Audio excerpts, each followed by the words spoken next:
Hey everyone. Well, I was supposed to be out today. I had an eye appointment at 3. Went down there.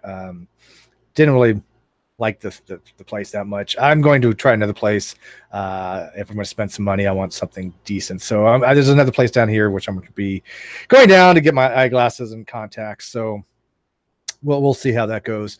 But instead of me going to have an eye exam today, I was talking to Fight the Flat Earth, and the guy needs like 69 subs to get 15K. And I was like, well, hey, you know what? That's a cool number. Maybe there's something here telling me that maybe I should help the guy out and have a little sub drive. So I'm gonna have a little hangout. Anybody who's can join, let me know. I'll give you the link. Probably won't be more than 30 minutes, hopefully.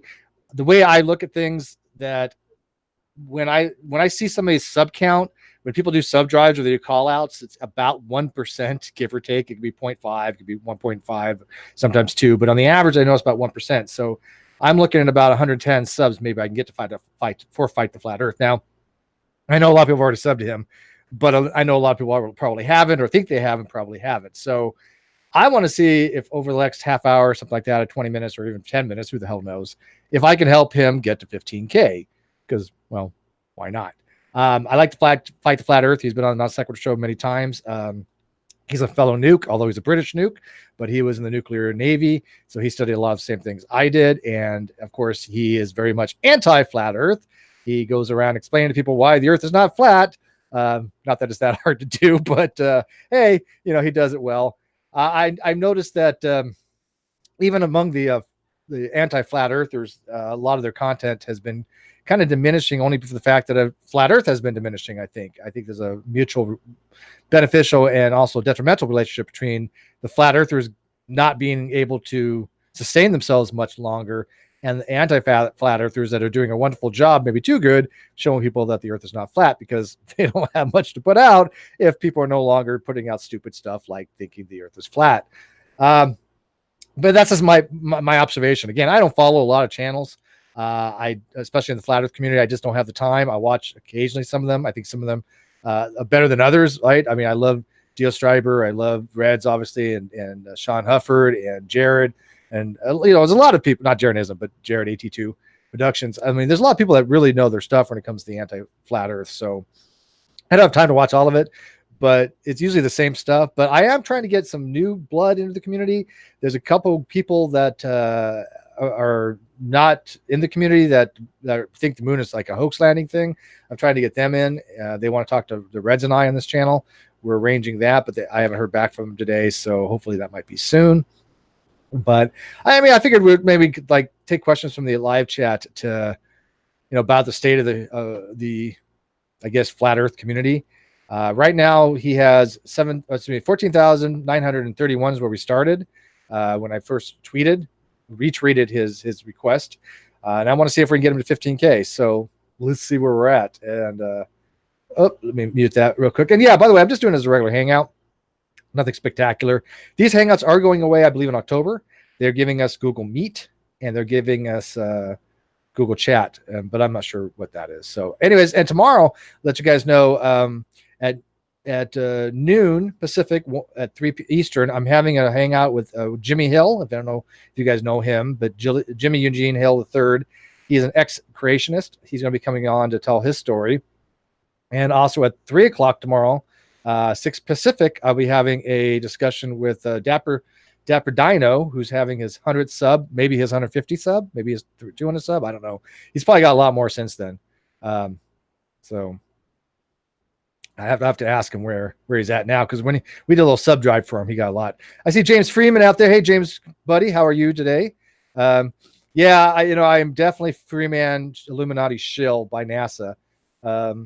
If that's the case, I'm not doing very well, because they're not really paying me very much, to say the least. So, you're past 150. Congratulations, Dapper Dino. So let's see. Right now, he is already boosted up a little bit. 14,946. So there's a little bump. I know a lot of people probably watch this after the fact and go, okay, you know what? I thought I was subbed to him, but I wasn't. So let's see here. James Freeman, are you subbed to Fight the Flat Earth? Dapper, you subbed. I'm just going to call people out. This one guy, Sir Quentin Crispy, Alex, Alfred, Sea Bear's Life, Got a Spaghetti, Hey, by the way, James, when are you going to come on again? When are you going to talk about some more of this auditing stuff? I have PNP News that probably wants to come on at some point too. So Alex says, I've actually met a Freemason in person. He's a family friend of ours, and he's kind of creeped me out. I was curious about it, and he told me, come see me when you're 18.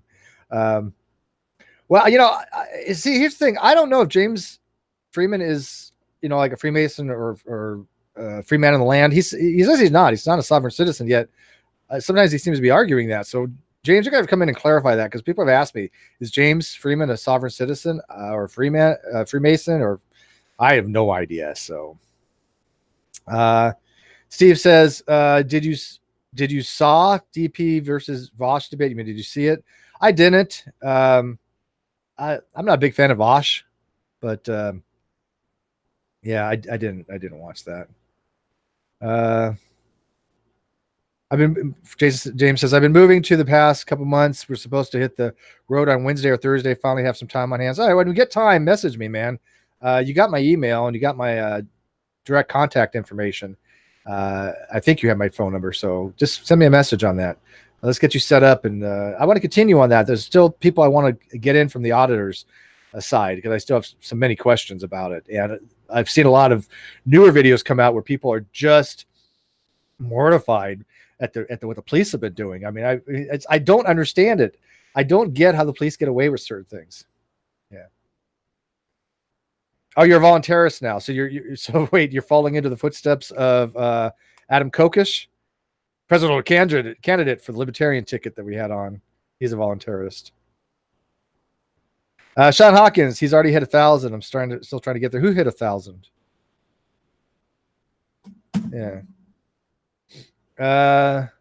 Yeah, my grandfather's a Freemason. I don't think there's anything special to it. I think it's just more of it's just a old fraternal organization that people think is really cool because they do rituals type stuff. Yeah.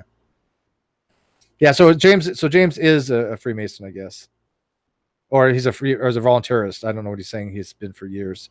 Could be just be voluntarist for years.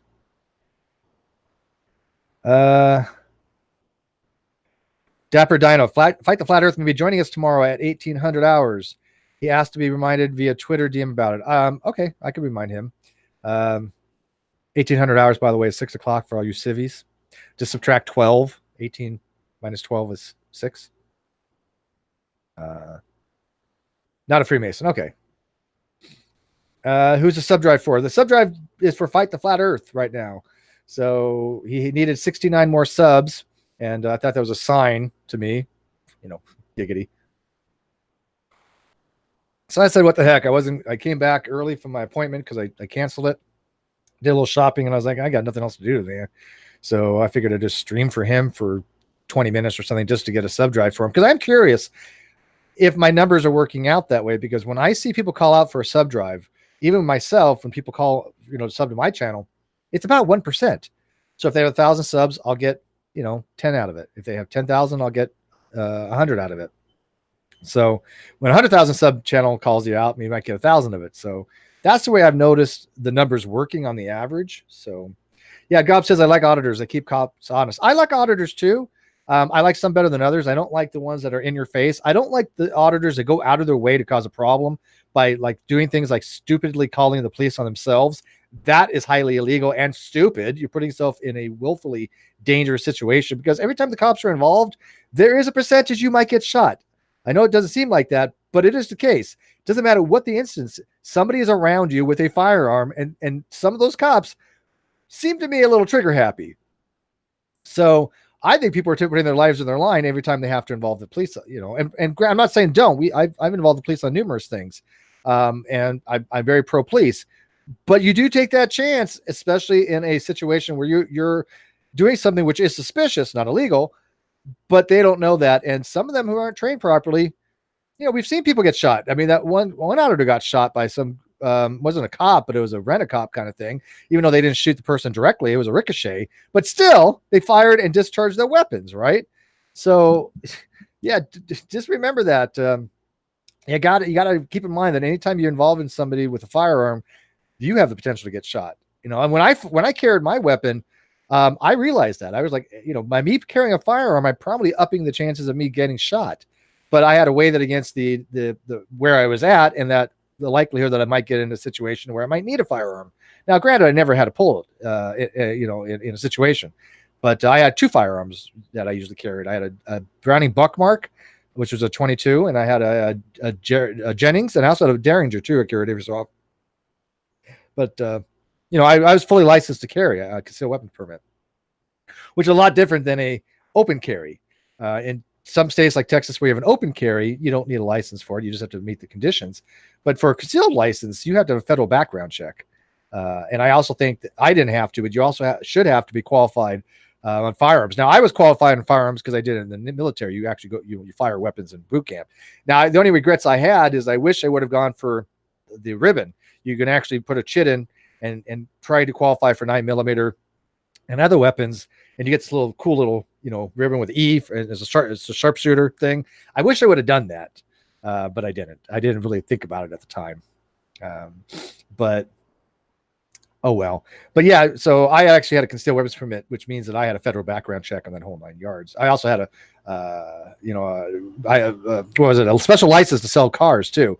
So I'm used to doing live checks where they take your whole fingerprint and the whole live body scan and stuff like that.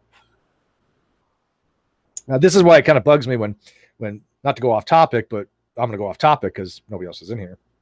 That the whole thing with the non sequitur show, some people are questioning my integrity. I'm like, please. I've lived my whole life living an honest. I always had ethics and business ethics. I didn't understand ethics as I do now. Obviously, I lived by certain principles, but I didn't have a full ethical framework like I do now. Right, so. That's because I learned about philosophy, and I'm like, I get this now. Not just I want to be a good person, and I know right from wrong. I actually can justify it now. Big difference, right? I think people generally know right and wrong, but if you ask them how to justify that, how do you determine what's right or wrong, or why do you think something is right or wrong, or what's your moral framework? A lot of them have issues with that. This is why I get into discussions with people like, oh, objective morality doesn't exist. As soon as I hear that, I don't think they have an understanding of the topic. Now, it might be the case that objective morality does not exist. I don't believe that, but I have never had anybody, to my knowledge, argue that objective morality does not exist with any kind of coherence whatsoever or any kind of understanding of the topic. Let's see here. Alex, I know there's a toxic group out there. I'm quite aware of that. But here's the thing: 2 months later, or almost 2 months later, it's been 6 weeks. People are recognizing that toxicity, right? I mean, you can't hide behind a shitty narrative for that long. You can't hide behind some absolutely ridiculous story for that long. I mean, I knew it was BS. Everybody that I associated with knew it was BS. I just had to wait for everybody else to catch up on that. Clearly it was BS because it doesn't take 6 weeks to pay me money that's due me, right? It just doesn't happen that way. No planet in the world, no business in the world does that happen where you take 6 weeks to have what you do.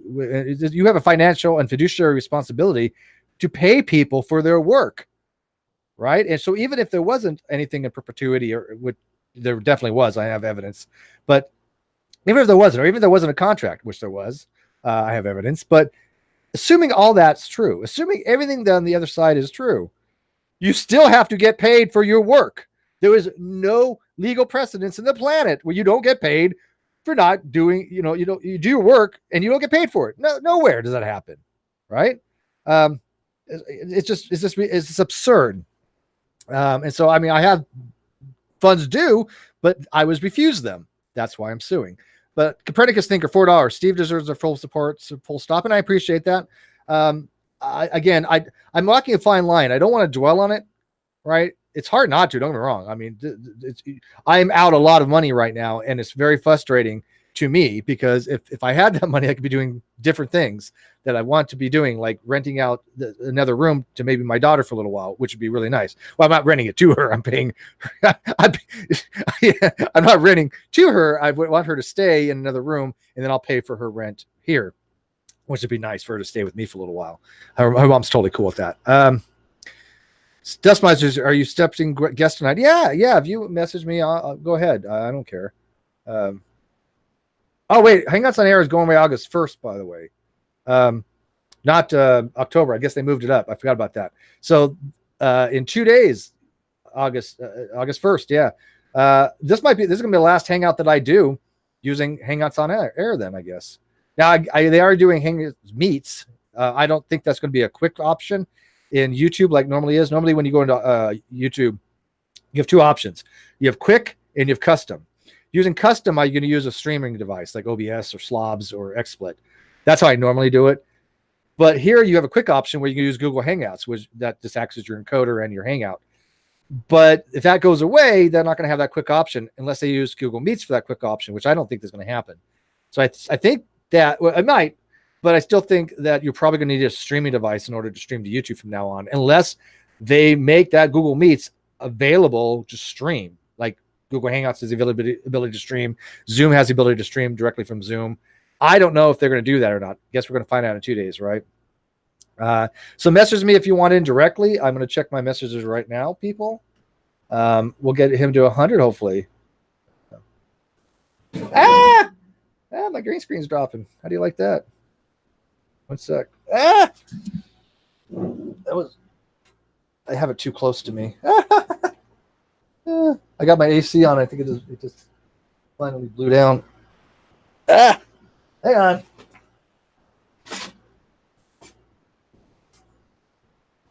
This thing's nice because it's flexible where you can just take it down, but at the same time, it's really unstable. Jimmy recommended it, Mr. Atheist, and it wasn't a bad suggestion, and I don't regret getting it. It's just the problem is it just doesn't fit my room size.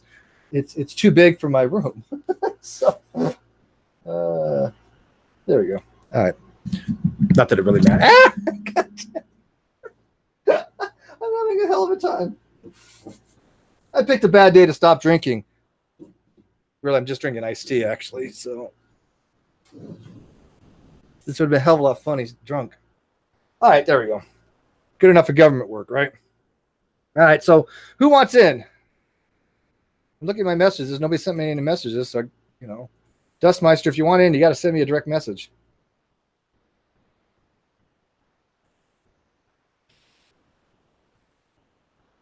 You know what? I'll send it to you. All right, I sent it to you on G Plus there, Dustmeister. If you want in.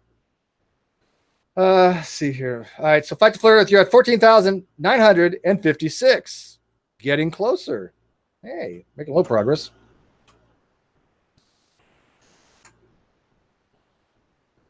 Ah, 57. Great. All right, let's read here. I got to catch up in my live chat here. Should we call the fire department? No, don't do that. I got to go way back here. Again, thank you, Copernicus, for that $4 super chat, and I appreciate, like I said, the support. There's only like 5 people that still are against me when it comes to the whole non sequitur thing. I mean, it's just because personal reasons. I would love for anybody to justify his actions. Now, again, non-troll. There's certain troll groups that I don't care what they say, but if anybody that's a fan of or was a fan of the non sequitur show that's not a troll that can actually justify that, I would love to hear it. Let's see. Pastor Steve Anderson actually used to audit. Border Patrol busted his widows and arrested him for standing up for his rights. He took them to court and won. Yeah, I remember. Was that when Steve Anderson got tased? I think I remember that. I can't stand Anderson, but he was in the right. Probably. Yeah, I mean, I can't stand Anderson either. And don't get me wrong, my Schadenfreude kicks in when I see him get tased. But still, I don't think people have the right to on the Border Patrol like that. I think they do overstep their bounds. Let's see here. Why is anyone not sub to Fight to Flat Earth? I don't know. You did an admiral job wrestling. You're set. Thank you. I did it from like back here too. I'm like doing it from behind. Well, that came out wrong. Phrasing. I gotta watch my phrasing. But yeah, I'm like doing it here this way. I'm a lot more flexible for an old guy than you think. Even the Flirts and the Creationists are on Steve's side. Yeah. Well, like I said, I don't know anybody that isn't except for a handful of people. But even them, have you noticed how quiet they've gotten? You don't hear anything from GE. You don't hear anything from KC. You don't even hear from Katie. Even all three of them have shut the hell up because they were, I think, realizing that they may not have been fully told all the facts and misled through a false narrative and ran with it rather than be doing the due diligence that they should have done. As you know, I hate to use the word skeptical, but we're going to use it in the common vernacular, skeptical. And they didn't buy. They didn't ever ask, "Hey, can we see the books? Hey, show us the money trail." So it's not that we don't trust you, is that we can actually say that we've seen it, right? I don't find nothing wrong with that. If I mean, I would open up all my books to Reds or to Glenn or to Bull, right, or to Dave McGinnis, right, because I trust them. And so if you trust somebody, you're like, yeah, I want you guys to see the books. That way you can say with confidence, and you can also say with surety, I have seen the books and I know there's the money there. Right? There's nothing wrong with that. I would have not thought less of anybody who've done that. If Reds were to say, hey, Steve, I totally believe you, but I just want to see the books so I can say that I've seen the books. Yeah, I get that. Totally. It's not that he's not trusting me. It's that he wants confirmation and verification so he himself could say that he sees the books. I get that. Right? All right. So let's see here. Oh, we're at 14,959. 40 more. Yeah, I told Flight to Flat Earth I was going to do this, but I don't know what time zone what it is in his time zone right now. He's probably asleep, but yeah, trust but verify, and I'm cool with that principle too, right? There are certain things that I think should be verified just for self edification, right? I'm willing to trust my friends. I have nothing against that. That's not skepticism. Let me make this very clear. When you have people you trust, there's nothing wrong with putting some what quote unquote faith into them, right? If Bull tells me something, I'm going to believe him because he's earned that right. I don't sit there and go, hey, Bull said he went out to lunch today. Well, I need evidence for that. That's stupid. If Bull tells me something 99% of the time, I'm going to believe him. And even then, the 1% of the time, I'm still probably going to believe him. I'm just think that maybe he just read things wrong, right? If he says, hey, Steve, I had aliens abduct me last night and probed me, all night long, I'm probably going to go, I think you probably more likely got drunk at a bar and just had a really fun time with somebody you picked up, right? But these experiences are legit, right? So I'm still going to believe him because he's earned that. People have to understand you do give the benefit of the doubt and you give confidence to people that you trust because they've earned that. There's nothing wrong with that. It's not being skeptical to question everything. That's just not how skepticism is. That's why I think that this whole thing about doubt being an epistemic virtue is bullshit, right? Because you don't strive to doubt. You don't strive to be skeptical about everything. You can't live your life like that. It's not a good way to live your life. So this is why I don't even get on like Jimmy, Mr. Atheist, for having faith in Kyle, right? I don't get him on that. He's his friend. I understand his reasoning for that. Where I do get on him is that after 2 months, that needs to start being questioned, right? There is a point where you say, am I being gullible here? Why can't I see the books just so I can say that I've seen them? Jimmy should be asking for that at this point, right? I think he's making a mistake not to, because if it comes out all this time that there was either missing funds or Kyle never had a lawyer, Jimmy is going to have the backlash for that. Now it could possibly be, right? Maybe he has a lawyer, maybe there's money there. If that's the case, then Jimmy even more so needs to be aware of that. So Jimmy can say, yeah, Steve, you know what? I have seen the books, and I'm going to believe Jimmy. Right? Jimmy and I may disagree on fundamental things, but I don't think Jimmy would ever lie to me, on purpose like that. If Jimmy told me he's seen the books and that there's money there, I would believe Jimmy. Okay. Because I think he's a reputable kind of guy with that. I think he makes some, questionable epistemic issues and errors, and we fundamentally disagree on certain things, but he's not the kind of go around this lying willy-nilly or to tell somebody directly that he knows willfully is a lie. I don't think he's that kind of character. Right. So what they should have done is that Jimmy, being a third party, say, you know what, show me the books and I'll tell Steve. I would have believed him. I totally would have, because he even though he has a dog in the fight because, he's friends with Kyle, I just don't think he would directly lie to me like that. I would have believed him. So anyways, kind of going off topic again, 14,961, go Flight to Flat Earth. Spartan says 351 says, I subscribe because you asked. Thank you very much. Let's see here. Yeah, Andrew, I have no idea about any of that. I can tell you right now, from my personal experience, I've never seen him use anything. Okay. So I can't make any kind of things for that. Also for legal reasons, because it's defamational for me to say that he had when he hadn't. I have never seen anything along those lines, except I will say that in certain videos, he was acting very, very, very oddly for whatever reason. But I will go on record to say that he has never mentioned to me that he used anything. I'm not going to lie. I'm not going to defame people. I'm always going to be straight up. Just like when people were saying that he bought subs, I was the one that came and said, hey, I don't think he's buying subs. I think it was just a glitch, right? So I'm not going around with a false narrative. Now, people can hypothesize, right? People can conjecture, but I'm not going to be one of those people that conjecture those things, because I without facts and evidence, I don't know.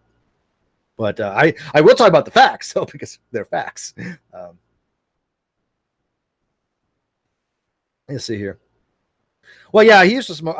He said he quit smoking pot. I don't know if that's the case or not now. But yeah, he did smoke pot. But I don't give a shit about pot. Who cares? I don't care. Yeah, you can't go through that kind of money on pot. We're talking, you know, $50,000-$60,000 that's unaccounted for right now.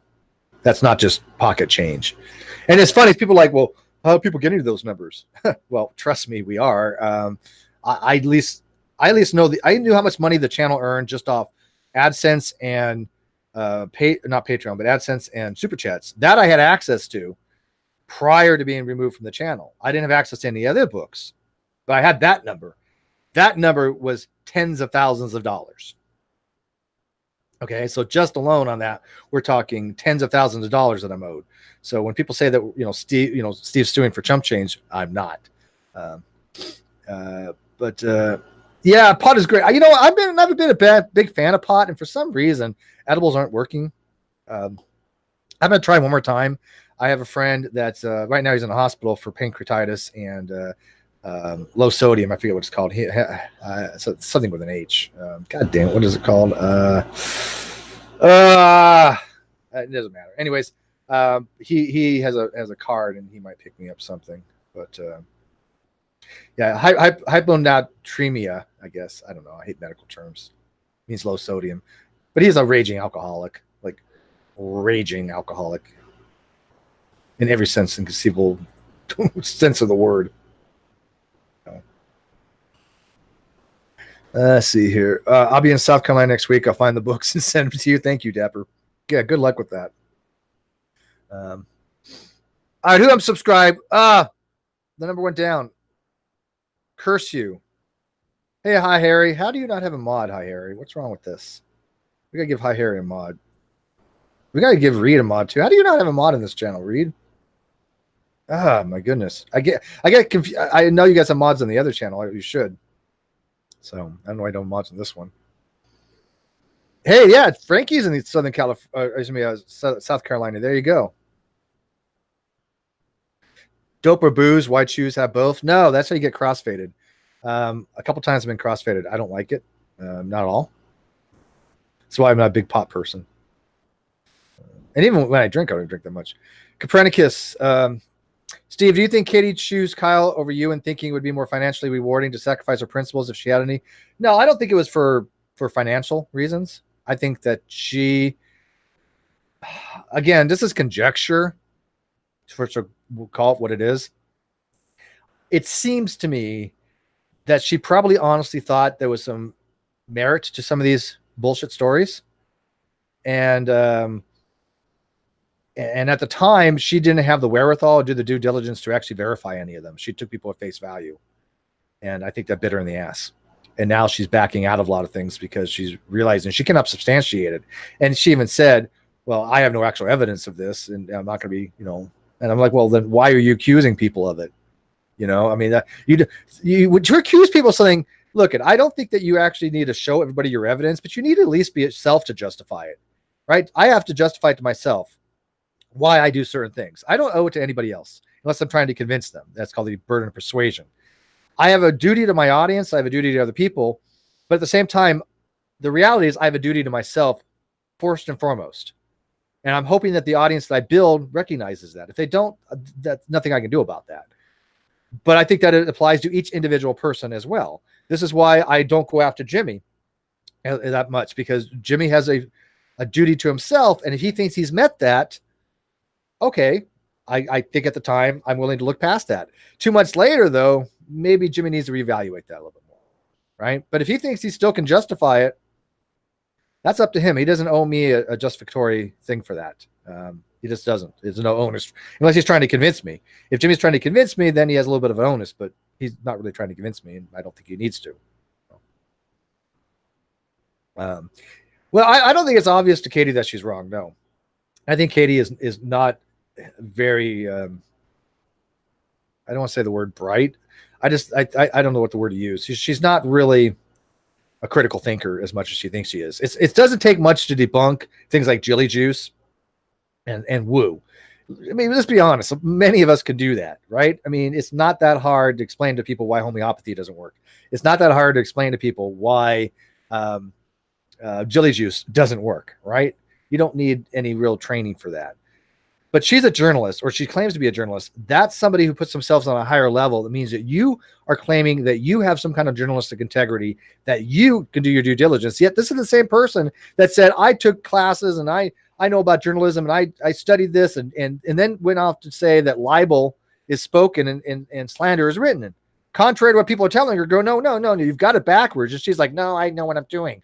No, you don't. Libel is written, slander is spoken. This is something I knew in 1995. When I took law, sometime around that year. Well, I don't know. Did I take law in 95 or 2001? I don't remember. I went to college twice, actually, after a reprieve for a while. I don't remember what year it was. Doesn't matter. Liam Turner, $2. Canadian. Team Steve. Steve plays Metallica. Yeah, I like Rush, too. Kyle doesn't like Rush. There you go. What else do you need to know? Riley says, it's definitely low-hanging fruit, but unfortunately, a lot of people are so lacking in critical thinking skills that it becomes important to address it regardless. I agree with you very, very wholeheartedly on that. I don't mind going after low-hanging fruit. We all do it. But when you're going after low-hanging fruit and then you falsely accuse someone like myself of something, you need to have really good reasons for that to back it up. She had none. Rush Subdivisions is like one of the very few songs I could play pretty damn well on the keyboard, by the way. Yeah, I even had my own little kind of what's the word? What's the word? You take a song and you transpose it around. They do it all the time. My own version of it. Yeah, Subdivisions I can actually play on the keyboard. I love that song. Can't play any Rush on guitar though, except for maybe a little bit of a Fly By Night or something. That's not that hard. Fight Fire with Fire is Metallica. Yes. I'm a big Rush fan. Yeah. I'm more the old Rush rather than the new Rush, but Rush was the quintessential progressive band. Now I like Triumph too, by the way, but when you listen to Moving Pictures, if that doesn't stir you, I don't know what would. It's not so much the transposition; that's changing your key, which I can do. But I arranged it. I did a different arrangements with different time signatures and stuff like that. But I got Subdivision sounds really good on the keyboard. Dun dun dun dun dun dun. I can play a little bit of Ryan on Metallica from Metallica on the guitar. Yeah. I Roll the Bones was a good album too. I liked Roll the Bones. Yes. I liked the original album, but to me, the definitive Rush is Moving Pictures, Hemispheres, Farewell to Kings, Permanent Waves. That is the quintessential quad that if I had to say that's Rush. Now, Power Windows was really good. I saw them live, Power Windows tour. Roll the Bones is really good. And even Test for Echo and Signals. Oh, Signal. Well, Grace. Okay, wait. Let me rephrase it. Grace Under Pressure and Signals, Hemispheres, Farewell to Kings, Moving Pictures. There you go. I can't forget Signals and Grace Under Pressure. Caress of Steel was awesome. Don't get me wrong, but that's not the quintessential Rush. That was their 4-year into something completely different that I really liked, but it's very atypical Rush. Yeah. Signals was amazing. Signals told a story, what's Red Sector was a story that is based upon his family that was literally in the Holocaust and suffered through this. atrocity. And I think his I'm mistaken, was it his grandmother or something that died? And that song was about that. And it's just very, very powerful. Aussie Globehead, 50 Australian. Thank you, buddy. Test Showbot version 3.0 working. Aussie Globehead, make sure that you help tell people to go sub to Fight the Flat Earth. Let's get him to 15,000 today. Can you play Battery? No, I like the intro to Battery, like the guitar part, the very acoustic part, but I can't play Battery. Battery was too hard. But I tried it once years ago. Burn Waves is amazing. Yeah. I think Steve said 4 instead of 4A, possibly. 4 series. 14,966 now. Well, we're making. You can see this number started going up. I mean, let me screen share here. So don't think we're not making an impact. Because I told him, I said, let's see if we can actually make something work by doing a sub drive. So you can actually see when we started here. My first tweet was right around here because he had 13,931, which was right here. And then I decided to do a hangout here, started here, go live. So we are making a dent. Yeah, I don't know if I said 4 year or 4 year. 4 years. By the way, the 4 year transformations is really cool. If you guys wanted to learn about mathematics, go check out 3 Blue, 1 Brown. Did a brilliant video on 4 year transformations from going from frequency domain to time domain. It really explains it, and I swear to God, I wish I would have watched that video 2 decades ago, right? Because would have made a hell of a lot more sense. Because I learned a lot of stuff through rote memorization. He actually explained it conceptually, and now I'm trying to go back and trying to learn things conceptually, which is very difficult in some cases.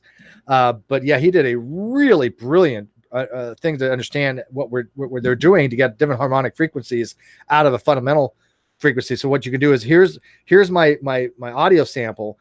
He showed how using Fourier transformations you can break it down and figure out what are the components of that carrier frequency, and it's like, wow, that's magic. So yeah, I said 4 year, by the way, 4 year, not 4 year. But yeah, it's okay.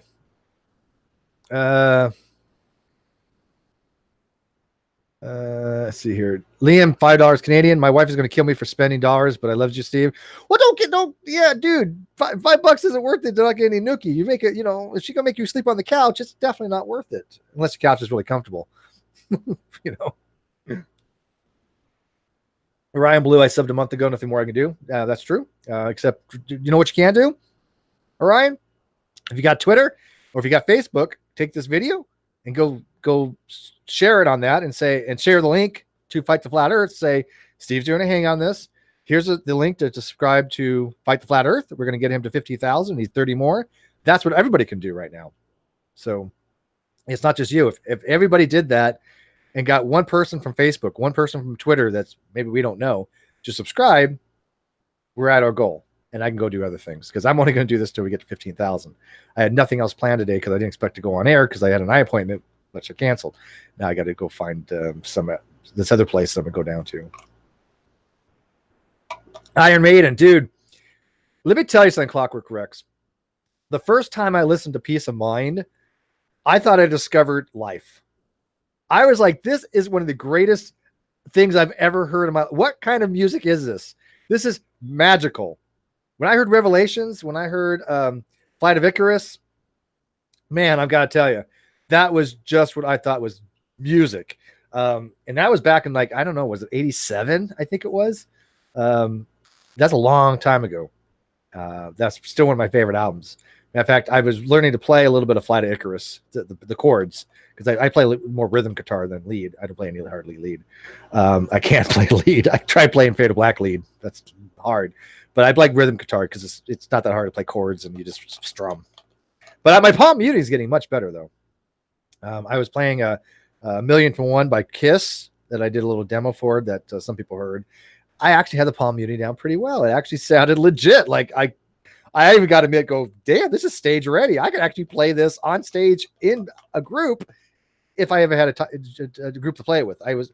not perfectly, but I mean, it sounded that good. I got to admit, and that's rare for me because I'm really critical of my playing. Rayleigh says, except the two things, Blaze Bailey albums, because I don't like his singing. Is that that's a later Iron Maiden? Yeah. No, I'm more way old school Iron Maiden. Bruce Dickinson, you know. Yeah, Peace of Mind is their best. That was my favorite, and I also liked, obviously Number the Beast. Now 14,975. Wow, look at that number kick up.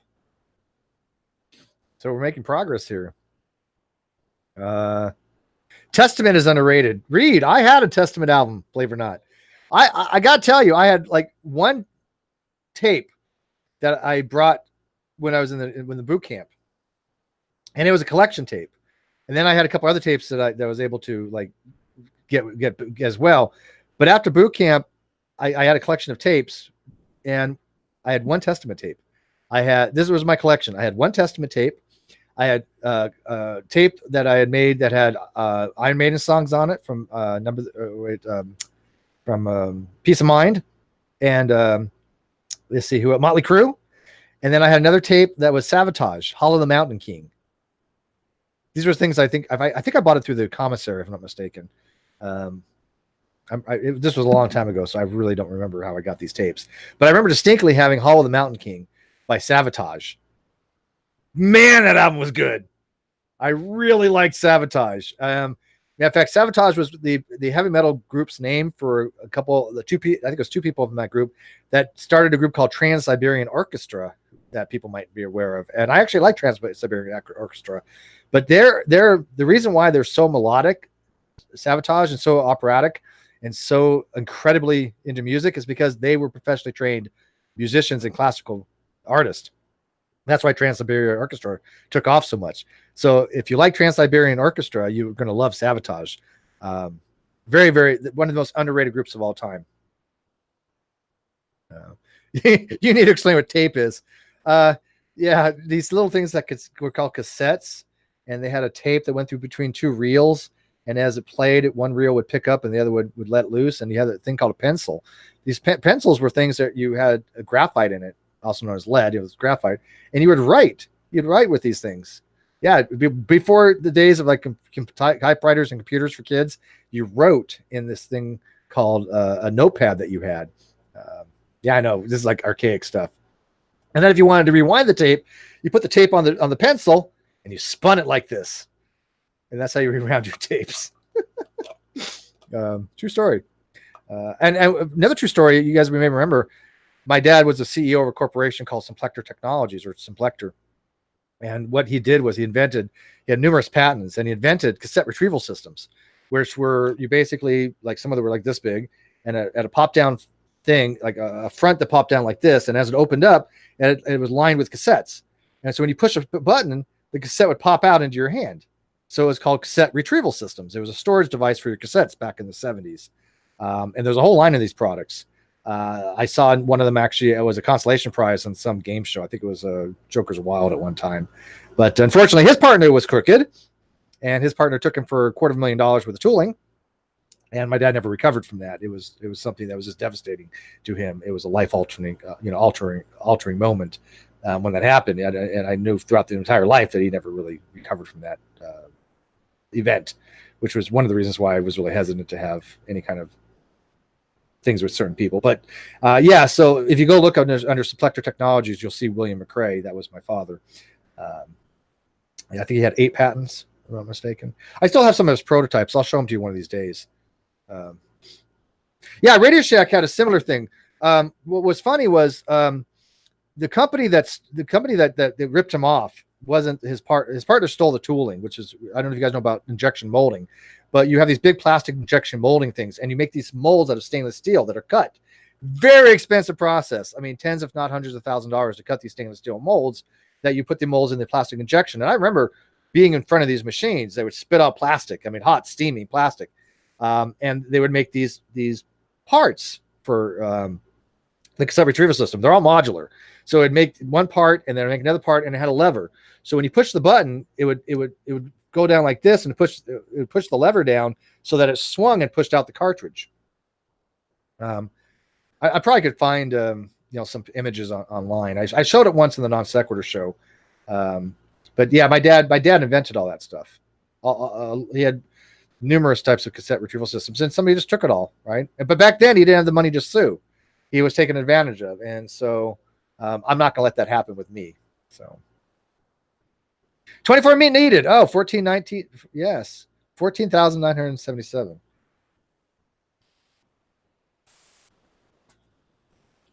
Yeah, I'm wondering if I remember seeing an image somewhere. I mean, I know in the patent office, but I saw an image just through doing a cassette retrieval system. They're called vintage now, by the way, because they don't make them anymore.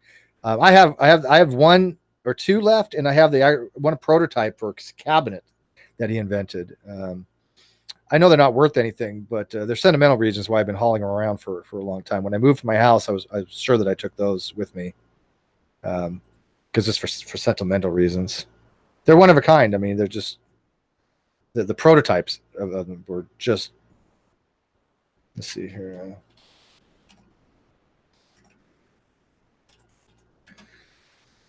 I can't find what I'm looking for here. I found on eBay one where somebody was selling one of them. It was called a vintage cassette retrieval system. It wasn't that much. It was like $20 or something. I don't remember.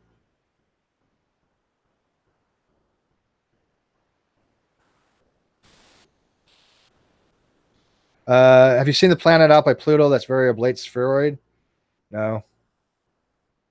But I saw that somebody was saying there was an alien craft that was sitting by the sun recently. Oh yeah. I tell you, man. Oh, here it is. Here. I found it. Let me show you guys this. So, can you guys see this little device here? This is what my dad actually invented. Simplector Technologies. Simplector cassette tape holding systems. Rare vintage. This was my dad's invention. I have a prototype up there. I'll show you guys one of these days. But as you push this button and the cassette come out, and then these were labels down here. So it tell you the name of the tape. But of course, we should have been multimillionaires because of this. There was a whole product line. There was a whole promotional where, like me, there's a photograph of me sitting with one of these things, and I'm pushing the button with this wide eye view back in the 70s. And that was supposed to be in every store, right? I would have been famous. And because his partner took everything, including all the molding, none of that came to fruition. Let's see how much is he selling this for?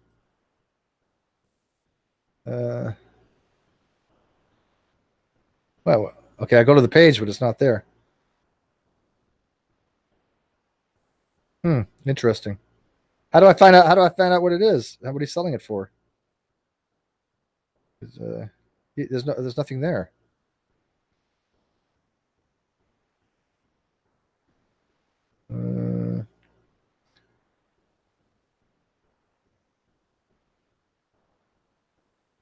Do you guys see it on here? I don't see it on here. I go to the page, but it's not there. Anyways, interesting though. So you guys get a little bird's eye view of my life. God, you guys don't even know the hell that put our family through.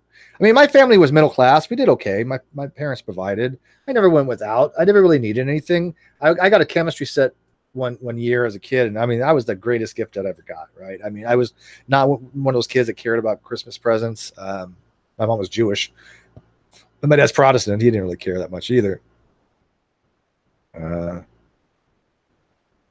Let's see here. All right, back to the live chat here. Sorry, guys. I was reminiscing, going through memory lane here, trying to find more of that Simplector Technologies. Zapper and the Mothers. Yeah, I remember the Zapper and the Mothers of Invention. Never was huge fans, but yeah. But I remember some of their stuff. Pickle Pig! Swillbucket stopped by to say hi. Hey, buddy. Kawasa, 5,000 yen. I'm sorry, not yen. Won. My bad. Cultural issue there. When young people were dating, they used to actually record music on the cassette thingy and give it to other persons. 80 Anthropology. Yes, I have done that, my friend. I actually have made mixtapes for people, especially girls that I liked. And I said, why don't you listen to this stuff? If you like it, then you might like me. If you don't, we're not going to get along very well. My nickname in high school was Rush Man. Matter of fact, I just went out a couple months ago with a friend of mine from high school. Her name is Donna, and she was really into Rush as well. And we were reminiscing about that at Applebee's. I took her out to. It was really nice too. It was really a good time. I was really thrilled to see an old friend of mine, and she was like, well, I was like, what, how come we never really went out back then? She's like, you never asked. And I was like, good point. I was like, why, you would have? She's like, yeah. I was like, well, yeah, you tell me 30 freaking years later or something, right? Well, 20, what has it been? 20, I don't know, 30 years. Has it been 30 years? Yeah, I guess so. Wow. Amazing. Let's see here. Mixtapes. Yep. Smith says, I know they were around. I know they were at the best place around, but some stupid with a flare gun burned the place to the ground. Yeah, wasn't that Smoke on the Water thing? That Smoke on the Water lyrics? Deep Purple. I like Deep Purple, but a lot of the players for Deep Purple also played for other groups I like Rainbow. Huge fan of Rainbow. Old Rainbow, New Rainbow. Nicole Davis, where's my mixtape? Well, I don't. You actually like some of this. You like the emo stuff, but you might like some of the groups I like that you've never heard of. I mean, I like Nightwish. I like Sabotage, like I said. I like Zebra. Who remembers Zebra? Remember? Tell me what you want by Zebra, or Who's Behind the Door. Donnie Iris. I was a huge fan of Donnie Iris with his song Aaliyah. Love that song. Alan Parsons Project, right? Huge fan of Alan Parsons Project. If you want intelligent music and you've never heard of Alan Parsons Project, you are in for a world of wonder. Go check out Alan Parsons Project. Just brilliant. Yeah, Aaliyah by Donnie Iris is one of my all-time favorite songs. I've been trying to play on the guitar a little bit too. It's not hard chords, but it's hard for me to move from one chord to the other because it uses 3 fingers and it's a stretched out chord. So, but yeah, that's a really cool deep bass line, for that Donnie Iris song. You got to see Alan Parsons? Oh, I would have loved that. I am a huge gargantuan Alan Parsons fan. I had everything that they put out. I started with Games People Play, right? I heard Games People Play, and I was like, this song is brilliant. Then I realized that they had a whole bunch of good stuff, right? And another good group that you might want to look into that was very underrated was Flock of Seagulls. I liked them.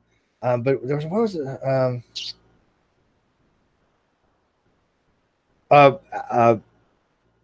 Project P. That was the name of the group. Anybody heard of Project P? Is that what it was? Project P?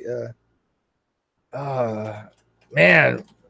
Project P Planet P Project? Project Planet P. Was that what it was? Yeah. That's what it was.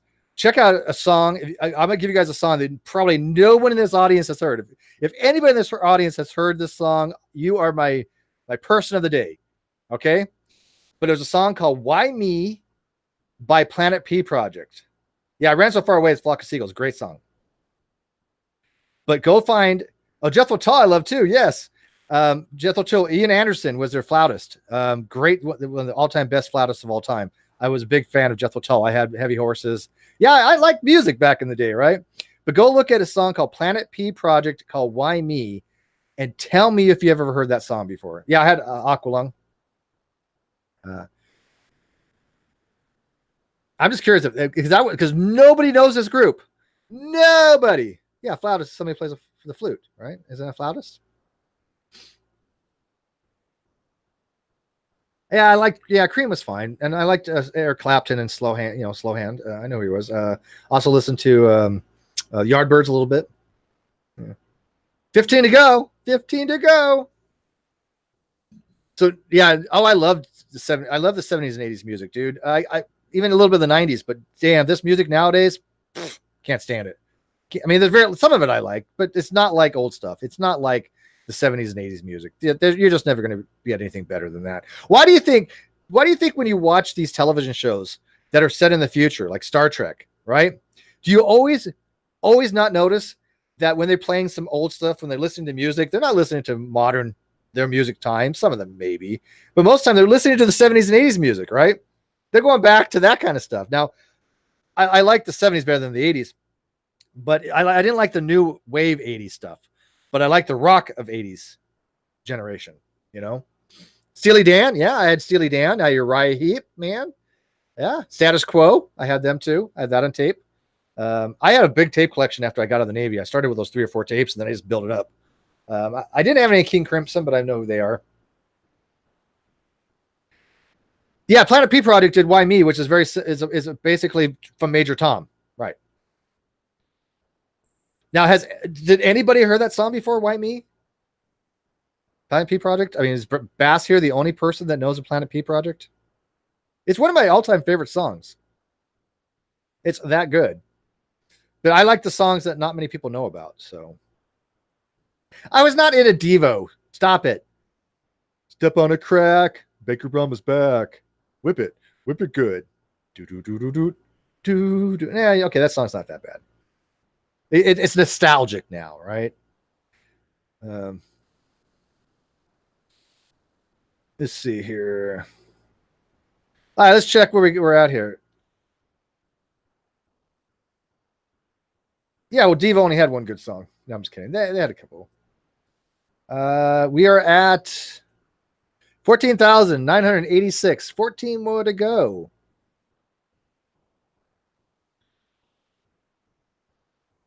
I didn't have the Flock of Seagulls hairdo. I know somebody that did, actually, though. A friend of mine, he actually had Flock of Seagulls hairdo. And I still talk to the guy. He was a friend of mine in high school. He's still on my Facebook. I just messaged him not too long ago because he said he was going to be coming in California, but he was going up north. I keep track of like maybe 30 people from high school. Yeah. Men at Work. Yeah, I like Men at Work. All right, let's get that 14 last people here. So all you got to do is go ask 14 people to go sub to Fight to Flat Earth so I can say, hey, I got to 15,000. So he can owe me his eternal soul. Midnight Oil. I do remember Midnight Oil. But I can't remember what songs they sang. I remember Men Without Hats, of course. What did Midnight Oil sing? Oh, come on. Now I got to look this up. What did we do before Google, man? How'd we ever learn anything? I mean, I don't remember. I had books. Don't get me wrong. I did have a collection of books. My sister had a collection of books too. But I remember going to the library and I say, hey, I want to go read something. So my mom would go and I would the library, and I used to get books to read. But I don't remember ever going, hey, I don't know about this. How do I have an instant access to find out? That wasn't available back in the day. So those thoughts never crossed my mind. I don't even know how we survived, Yeah, before Ask Jeeves, right? Which I barely ever used.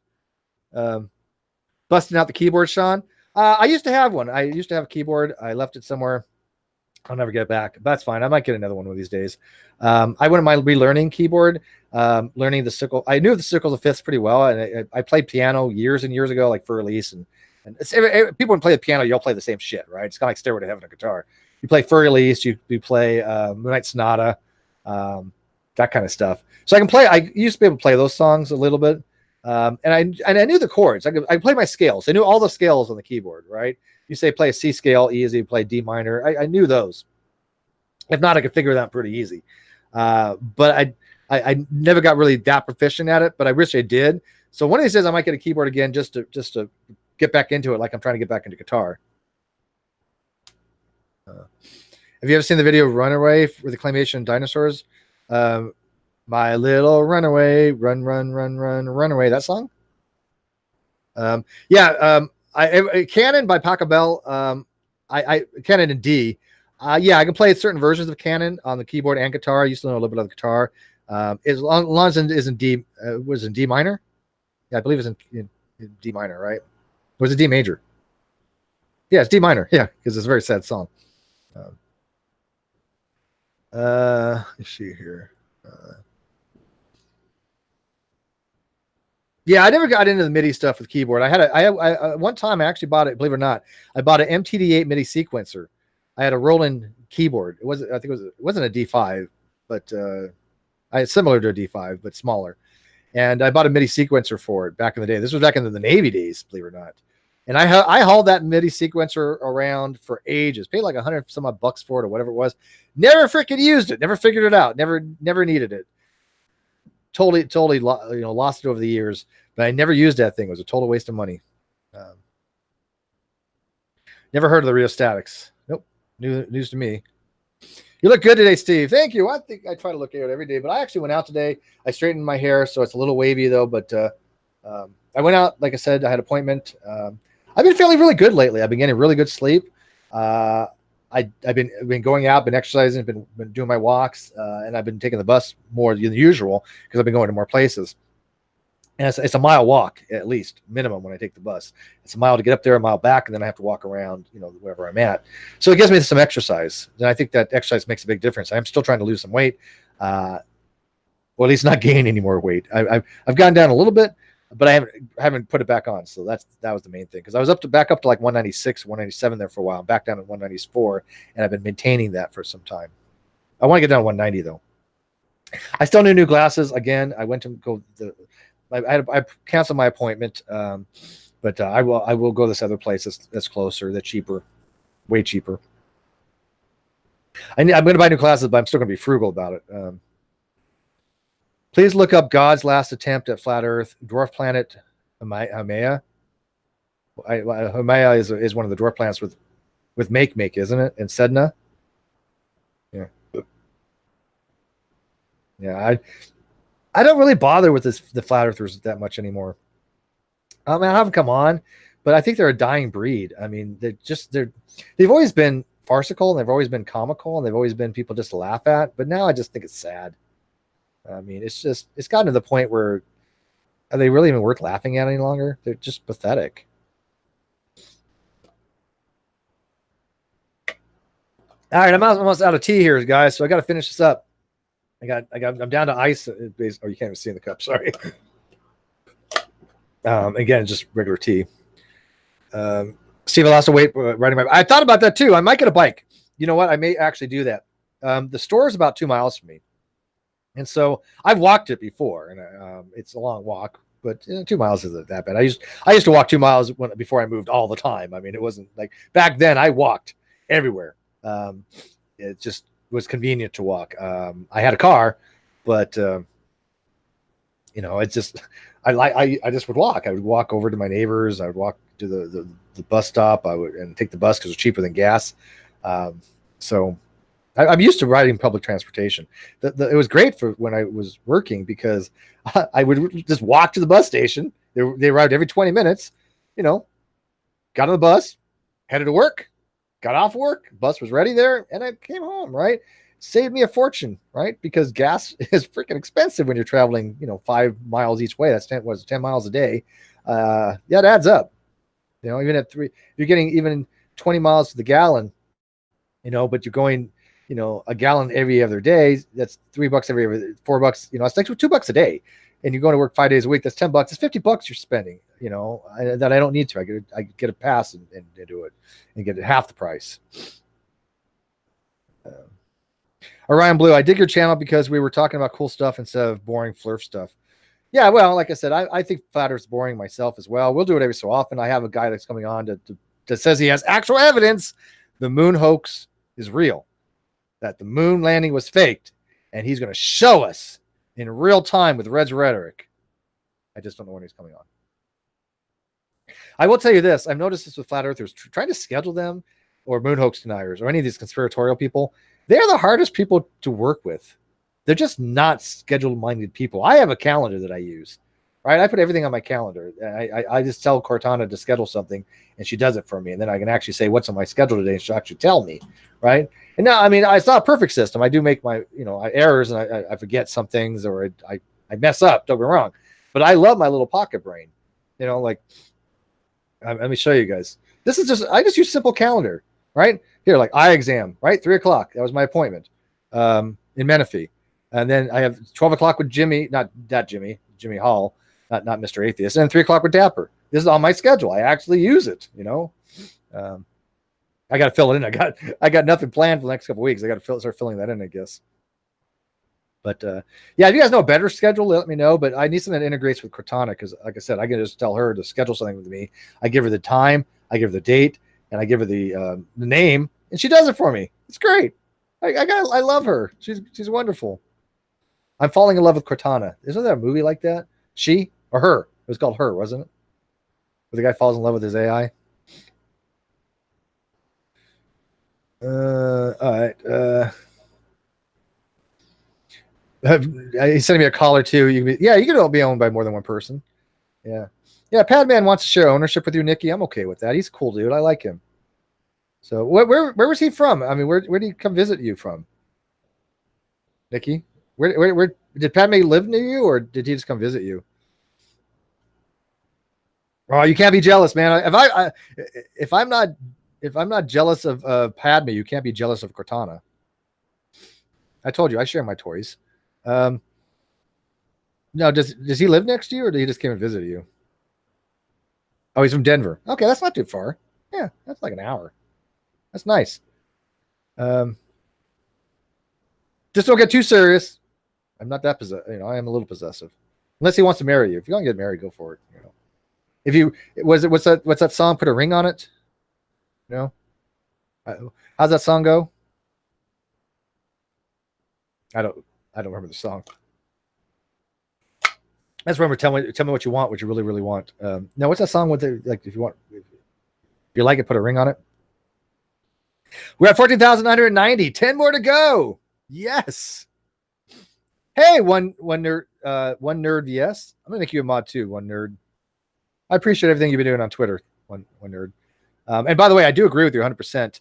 I know you talked to your accountant friend of accountant of 7 years, and they told you everything that any other actual accountant would have told you. I took accounting in college. And although I dropped second semester, I took indoor accounting, accounting 1, took accounting 2, and dropped halfway through because we started to get into common and preferred stock and other things. And I was working and had other things with my daughter, and I dropped it. So this was in the 2000s, the second time I went to college. And so well, no, actually, no, it wasn't. I didn't have my daughter at the time. I had a girlfriend at the time, but I didn't have my daughter yet. But I was having problems with her, and I was having a problem with work. And that's why I dropped it. That's why. My daughter was born in 2005, and I went to school in 2003. So it couldn't have been my daughter why I dropped. I'm trying to remember why I dropped college. But I dropped all my courses at one time, too. Even though I had a 4.0 average. Let's see here. Me and Padme have an understanding that means that you will owe me. That's fine. No, that's cool. I get that. Hey. You're going to be branded eventually, Nicole. Property of Steve. People can sublet. Yeah.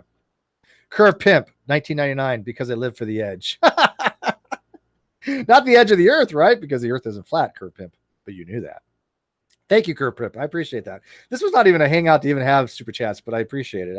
I'm doing this for Flight the Flat Earth, just to get him to 15,000 subs because I had nothing else to really do today. I thought it was going to be out most of the day today, and that changed. So I'll brand you with a bite mark. How about that? I'll have my incisors like leave a permanent indentation on your thigh or something.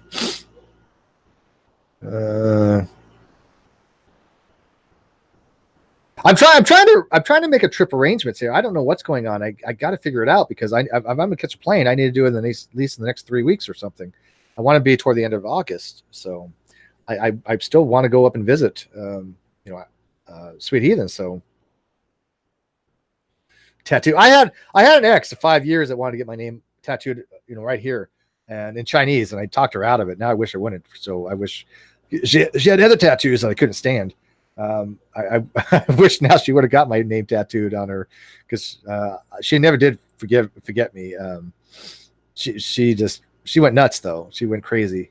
I can't do crazy. At least not that kind of crazy. I mean, she literally insane. Let's see here. Freeze branding. 9 to go, Calibrand. You are one twisted chick, Nikki. I got to tell you. I don't know if that's what I love about you or just find disturbing, but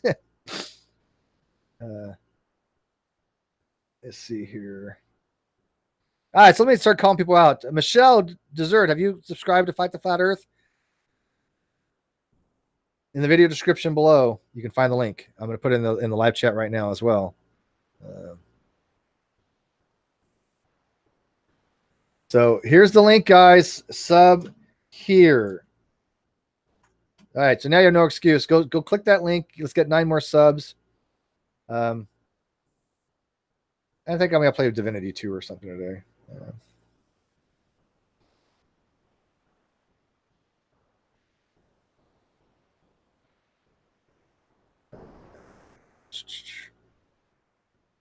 All right, let's see here. Steve, when are you gonna make that shirt say in perpetuity? I am working with somebody on making t-shirts and making mugs, and we're gonna actually do a 50-50 in perpetuity agreement. Something that I trust. But we're working on that. But that person is on vacation right now. But we are going to try to do some kind of a Teespring thing. Yeah. I don't mind sharing profits, and this person knows that they're going to get paid. Because think about it, if I go into to do this with somebody else and I don't pay them, I'm going to get screwed, right? Because people are all over my ass, which they should. If I don't pay somebody what they're due, I want the community to go, hey, Steve, man, no, man, bad Steve. Yeah, so I'm not going to be a hypocrite, so they know they're going to get paid. Because I just don't have the skill sets of certain things, and I know they do, and we together we can come up with some really good ideas. Michelle said, "Doubt to double check," but yes, I am. Good job. I know. Imagine a lot. You imagine that Steve's audience is sub to FTFE. I know, and probably you're right, but I think a lot of them aren't, or at least think that they might be, but they should check. We only need 7 more. Copernicus Thinker. I know you are. I think you said you were. Maynard's just subbed. Good. 6 more to go. Twisted Hippie, what about you? Let's see him. Curved Pimp, how about you? Oh, you gotta be. What about a 5% shirt, Steve? Yeah. We're gonna. Yeah, I already are heady on that. In fact, if you haven't noticed them on my streams, on the very top it says 5% of the graphics by Steve. Yeah, it's a template, but I mean, I did the layouts and all that stuff, my own. I didn't. That's actually not even Cheshire or Dave McGinnis. Dave McGinnis will be doing a lot of my layouts at some point in time. I've worked out an agreement with him because I helped him out, and he's going to help me in return. Cheshire is obviously going to be doing things, so she's graphically oriented. So I have a good team. But the layout that I have now, I even though it's a template from slobs, you can just import a theme. I still did a layout myself. So see, remember Sammy Jenkins, you weren't subbed. See, that's why I need people to check. And by the way, YouTube has this weird thing where all of a sudden they stop subscribing people. They're like, oh, what happened? I was subscribed to you. They unsubscribe you. I don't know why. It has happened. It has happened before. And I don't know why. What's my middle name? My middle name's Henry. Stephen Henry McRae. I doxed myself. I don't mind. And the reason is my that was my mother's father's name. That's what I was named after. So but what's funny is my name is Stephen Henry McRae, and yet there are people that have found me supposedly in Australia, but it's not Stephen Henry McRae. It's some other Stephen McRae. But of course, they're too stupid to know the difference. I think that's a riot. And we just hit 15,000. Yay! I'm screenshotting it now. Congratulations, people. We did it. Yay! Now I got to save this. My snippet tool has changed. It's now a totally new kind of snippet tool. I like it because it's a little more powerful, but I got to get used to it. Fight the Flat Earth 15K. All right. I can show him now. Yay, mission accomplished. See? It can be done. So congratulations to you, Fight the Flat Earth. It took 73 minutes, so less than 90 minutes to get you to 15,000 subs. Not bad, actually. Not bad at all. I got to admit, that's pretty good. Lord of the Hornet says, you do seem happier, more relaxed, and healthier now. A month ago, long may it continue. Yeah, well, you guys may not know this, but I was stressed as fuck. couple months, because I saw what was going on and I saw my money not being given to me. I was concerned about this with clear reasons to be concerned about this. I think I was being done wrong. And I'm so glad that I've got video on it that I could use to show people, because it would have been a he said, she said kind of situation. And somebody was trying to screw me over royally. And so, I mean, I am a lot happier now, even though I don't have the money. I'm no longer stressing out going, what am I going to do here? Because I don't know what to do. I know what to do now. I mean, I have a brilliant attorney who's just going to go balls deep. So, yeah, I'm much happier than I am now. I almost believe in karma now. In some ways, you know what? It's not so much karma. Karma doesn't have to be this metaphysical type thing, but there's something called serendipity, right? Which, when people fortuitous, when you say something, it's very serendipitous. It's not luck, right? But there is also epistemic luck. But karma is kind of the same way in regards to, I think people give what they get, and I think people that live certain values tend to do better in that way. Not always. Like my dad was a very ethical guy. He got screwed over hard. Karma didn't really work for him, except that he outlived his partner. He still passed away, but I guess that's karma in some ways. But yeah, I think karma is more like the lines of that if you're going to do people dirty, it's going to come back and bite you. I'll give you a perfect example before I end this. Objective, subjective, Godless Iowan. Somebody named Godless Heathen, who's been a Facebook person not Facebook, Twitter friend for ages, even though I don't really know much about them. But they put a tweet out saying, the Godless Iowan needs help. Regardless of what you think of them, they need help. And I said, fuck you. And I said, this person has alienated the community, lied about people, and purposely withdrew themselves from the community as a whole in order to be a dishonest, disreputable piece of shit. I don't think you should then be able to turn around and say, hey, I need help. Because that to me is disingenuous until you've apologized for the crap that you've done. And that person blocked me. And I'm like, okay, fair enough. Whatever, block me. And as people realize, well, they probably just blocked you because they wanted a reason to. Sure. But they didn't address what I was saying. It was like, I'll just block them, which proved my point that they formed an echo chamber, right?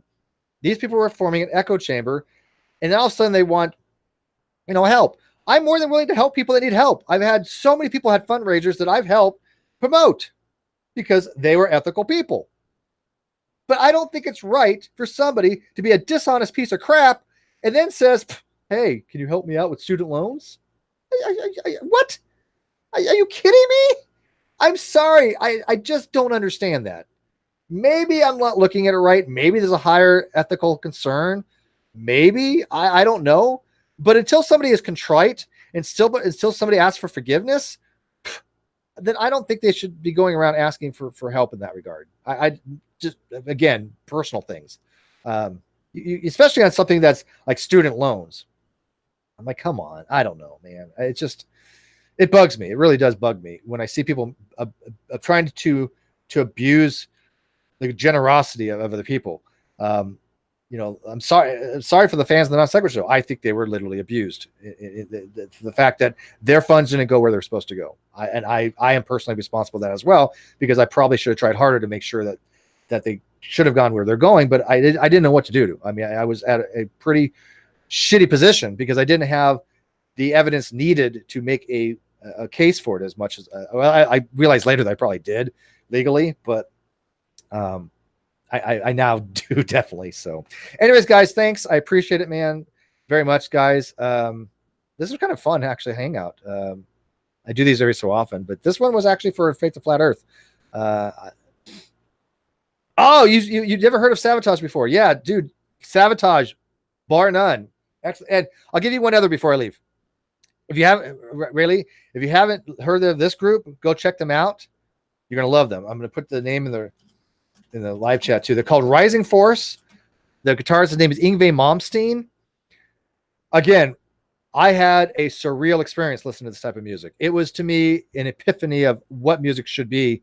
It was surreal. It was almost spiritual. Yeah, I love Yngwie Malmsteen. Yes, I know he does a lot of arpeggio work, Momstein, not Momstein, Yngwie Momstein. But go listen to the very first Rising Force album, and then listen to the second one, which is good. It's still, not as good as the first one, but it's still good. But yeah, have you never heard have you never heard of the Rising Force?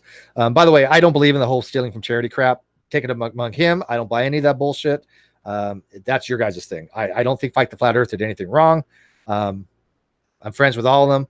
But if you guys think there's an issue over there, you deal with it. But I don't think there is. So I support Fight the Flat Earth. He is my friend, and I value friendships. So I don't think he did anything wrong. And I know the person that the charity was for. She's a friend as well. She didn't. I just don't think there was any issue there. And I don't like people causing drama for nothing. So with that, guys, thank you very much. Fight the Flat Earth. Good job. 15,000, man. Appreciate it. You guys are amazing. So I will see you tomorrow on Dapper Dino's channel. And again, at noon, my time, Jimmy Eugene Hall III is going to come on and talk about his experiences with coming out of young earth creationism. And it should be pretty interesting. Okay? Good night, guys.